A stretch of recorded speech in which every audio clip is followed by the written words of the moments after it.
Thank you, gentlemen, for joining us tonight. Jeff, would you like to introduce your... All the gentlemen. I'm Jeff Matthews, resident of Adelaide Metcalfe. Red Charlton, resident of Adelaide Metcalfe.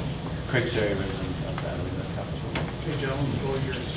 Thank you. Before we start, we'd like to say before they leave, that was a great presentation, very informative, and certainly appreciate your time coming in. As Mayor and Council, we thank you for the opportunity to speak what we believe are important topics for the Adelaide Metcalfe community. In a report prepared by the Administrative Clerk Treasurer for the April 16th Council meeting, the following was included, and we quote, "It is the role of Council to provide good government for stakeholders in an accountable, transparent, and efficient manner. As elected officials, members of Council have the responsibility to represent all ratepayers in the municipality." We are here tonight because we believe in that statement. The role of Council is to provide good government for its stakeholders, us the ratepayers, in an accountable, transparent, and efficient manner. Three very important words: accountable, transparent, and efficient. Recent actions of this Council have left many of us in this community in disbelief. There's no efficiency, no accountability, and certainly no transparency. In our presentation tonight, we'll be providing comments on the proposed amendments to the procedural bylaw.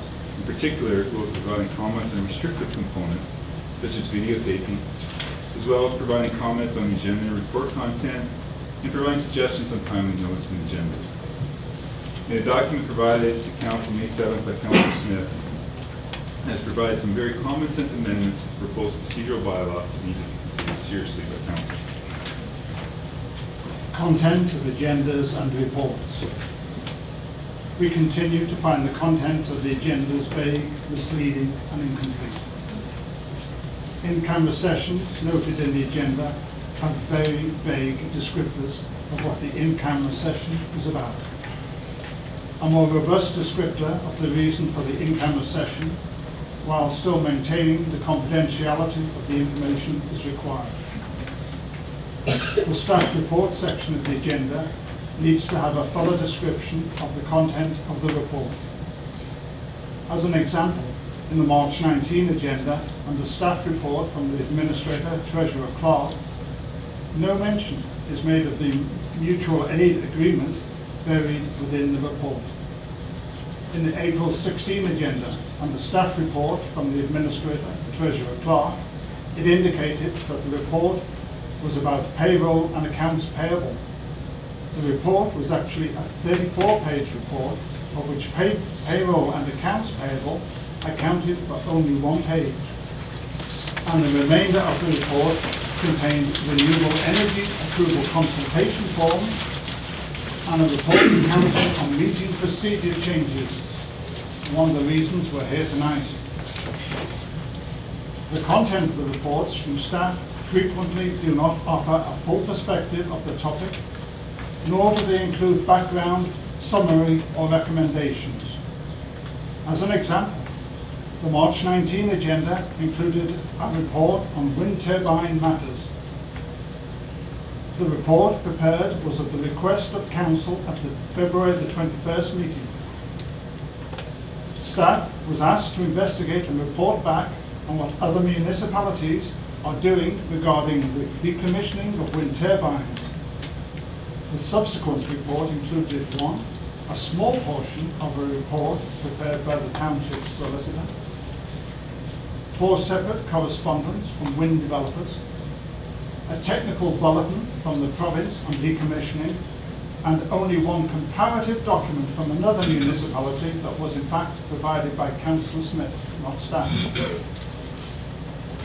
This is a clear example that staff are not taking residents' concerns seriously and are providing biased information and are withholding information, such as the full report from the solicitor, which you said was solicitor-client privilege from a solicitor for which we, the residents, are paying. There appears to be a subjective element to the agenda regarding what is included or excluded. As an example, a very heartfelt and informative letter regarding wind turbine concerns from Mr. and Mrs. Hornblower was filed under correspondence received and not circulated, while an invitation to a curling event was circulated in the same agenda. There have been many other examples of this practice. The agenda for today's meeting does not include letters and emails sent to the Council as a result of the May the 7th and the May the 22nd meetings. Can Council please clarify what process determines if a correspondence is included in correspondence received and circulated? While the agenda for this meeting was one of the better agendas, we have seen for completeness we strongly recommend that this practice continue. This Council and the staff need to start taking the concerns of the community seriously and provide accurate agendas, reports and minutes of meetings. On the subject of timely notice, we have found that councils passing bylaws that have been previously tabled without further public notice. An example of this is the passing of a bylaw related to industrial wind turbine building permit fees without proper notice in the agenda. The original discussion on building permit fees was on December 19th. The issue was deferred. However, the bylaw was passed at the next meeting with no mention of it in the agenda. Although notice is not required by the Township's notice bylaw, in 2 letters from Ombudsman Ontario to our Administrator Clerk Treasurer, the Ombudsman provided some best practice suggestions, including recommending that you, and we quote, list all items on the agenda and that the additional topics only be considered in rare and urgent circumstances. We are in full agreement with this statement and believe that the bylaws deferred must be listed on the agenda of future meetings that will be discussed or voted on. We are suggesting you adopt the Ombudsman's suggestions in an effort to provide accountability and transparency of Council. You speak a little bit of the restrictive components of the proposed procedural bylaw. To put it lightly, I think the last 2 council meetings have not been very well. These meetings, unfortunately, have been an embarrassment to this council and the community. Council meetings are an open public forum where the public can view and at times participate in the business of our community with our elected officials in what's supposed to be an open and transparent setting. Lack of transparency has been evident for some time now and led to the issues of these last 2 meetings. In a day and age where electronic media dominates society, one cannot ignore the fact that electronic media is a powerful communication tool, be it social media communications to remind members of the community of upcoming council meetings and events, or the simply posting of a video of an open public meeting. Electronic media is commonplace. It's how we get our information in the 21st century and should be embraced as a proactive tool to promote dialogue. It's an efficient means to confirm accountability and transparency in government. Videotaping of council meetings is a common occurrence. Many municipalities provide live feeds over cable TV with replays during the week to make sure everyone has had an opportunity to see. Lambton Shores has recently struck the section from the procedural bylaw restricting videotape of meetings. The Mayor of Bluewater has recently stated that he has no problems with people videotaping council meetings. Some municipalities have a third party taping the meeting, or they have staff tape them posting later online. While some municipalities openly allow members of the community to tape the meeting. The important point here is that people are interested and want to be able to view the proceedings in a timely manner if they're unable to attend. Everyone has busy lives, and we thank you guys and everyone here for their commitment that you make to attend as elected officials. However, many of us cannot attend to make it regularly for business or family reasons. And by the look of the crowd tonight, videotaping is a much more cost-effective means than building an expansion to this building to hold us all at future meetings.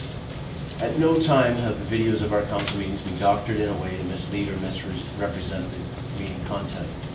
A video of the council meeting is not to be used to make a fool of anyone or meant to intimidate, but to promote another format to provide an accurate representation of the meeting, allowing for transparency for all. Public meetings are meant to be shared and allow access to all who are interested. We strongly argue that videotaping of meetings be allowed either by individuals, by township staff, or by a third-party independent firm. In any event, the video must be posted in its entirety in a timely manner for residents to view. We recommend that the township videotape the meetings and that they be posted online. Give everybody a chance to turn the page. So we recommend that the township videotape the meetings and they be posted online at the same time as the minutes, while at the same time allowing anyone from the public to videotape, promoting accountability and transparency, and thereby eliminating any concern of editing or doctoring tapes. We recognize that council has business to complete and that there are proper procedures that must be followed, and that the public also has a role in conducting itself in a proper manner while attending these meetings.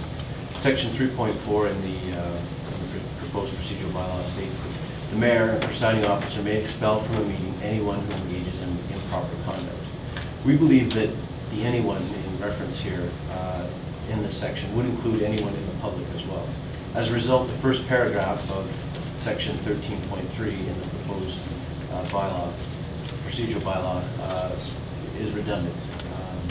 13.3 continues stating, for greater clarity, the following activities are not permitted without authorization from the chair: applause, heckling, shouting, singing, and audible speech or conversations, use of telephones, lighting, recording equipment, cameras, microphones, and similar devices, displays of written or printed material, whether worn or affixed to personal items, consuming food or beverages other than water, except as provided by the municipality. A similar amendment to the City of London's procedural bylaw was recently not supported. This section, if allowed to remain in the procedural bylaw, creates many questions. What is the main purpose of this section? Is freedom of speech being censored here? What would the Ontario Human Rights Tribunal say about this issue? By providing a video format of council meetings, individuals with learning disabilities who will have access to information presented in councils that they may not be able to access currently. Is this not a right that we should be ensuring? Other questions that we're having here. Was taxpayer money used to pay lawyer fees to determine what laws videotaping a meeting could be used to call police? How will this policy be policed, and will there be associated costs? Will there be a continued police presence at future meetings? If so, is this a reasonable demand to place on our law enforcement? Is there something that you're trying to hide that you don't want taped? It leads us to ask, why are meetings being taped in the first place? What has occurred to bring us to this point? This clause is overly controlling, insulting, and abuse of power. We highly recommend that section 13.3 be struck in its entirety from the proposed procedural bylaw. We believe the more productive route is to further educate both public and council on the proper and efficient conduct of meetings and rules of meetings. As we heard in the previous presentation, we're all supposed to be on the same team here.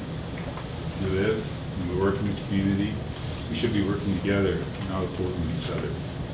We will have bigger battles to fight together in the near future. It's an opportunity to build bridges here while increasing transparency, a chance to right a wrong perceived by many in this community and in the media. Curtis, keep doing what you've been doing, and we appreciate it. Betty Ann, Adrian, David. We hope you'll step up and do the right thing and strike section 13.3 from the proposed bylaw and be supportive of an open, transparent council. All we ask is you stop working against the people of this township and start working for us. We are willing to work with council to improve the working relationship. In return, we want council to act in an accountable, transparent, and efficient manner. And may we add in a respectful manner for the ratepayers of this township. Thank you.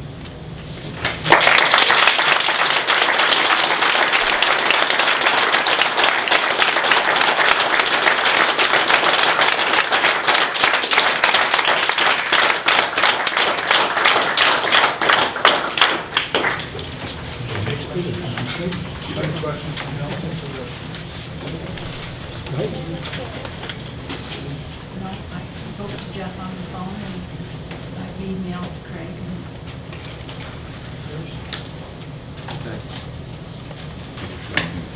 Thank you.